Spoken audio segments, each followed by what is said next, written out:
नमस्ते।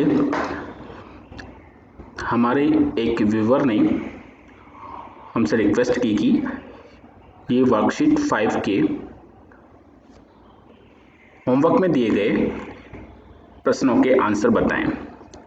तो जैसा कि मैं पहले भी बता चुका हूँ, आपकी वर्कशीट में जो प्रश्न दिए हुए हैं उसके आंसर आपकी वर्कशीट में ही छुपे होते हैं। आपको वर्कशीट को पढ़ के और उनके आंसर लिखने चाहिए। उदाहरण के लिए, जैसा कि पहला प्रश्न है, टर्टल की ओरिजिन या प्रारंभिक स्थिति क्या है?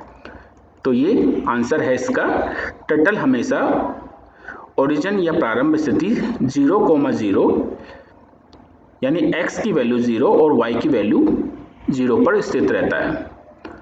तो मैंने आपके लिए ये आंसर इसमें से खोज के यहाँ लिख दिए हैं, आप देखें और समझ के इनको आप लिख सकते हैं।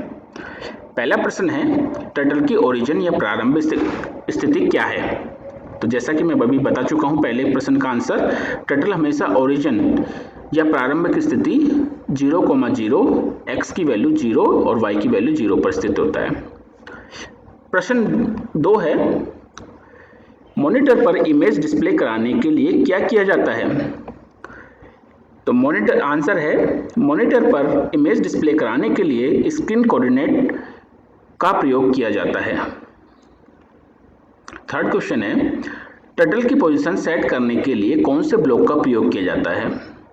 इसका आंसर है, टर्टल की पोजीशन सेट करने के लिए सेट XY ब्लॉक का प्रयोग किया जाता है। ये सेट XY ब्लॉक है।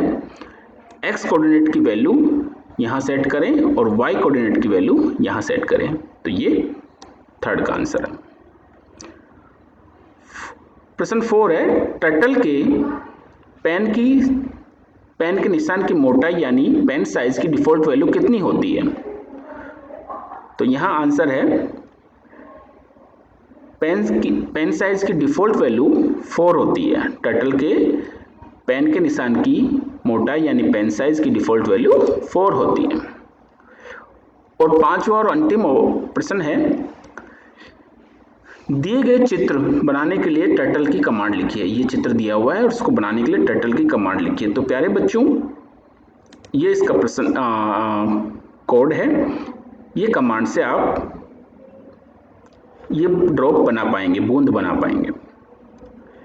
अगर आप इनको इस चित्र बना करके नहीं लिख सकते तो आप इस तरह से भी अपनी नोटबुक में लिख सकते हैं। Set pen size 70, repeat 70, forward 1, set pen size -1, set +1। तो ये आपके सभी पांचों प्रश्नों के उत्तर हैं। आशा करता हूं आपको ये सभी प्रश्नों के आंसर समझ में आए होंगे और आप समझ के इसको अपनी नोटबुक में लिखेंगे। Thank you.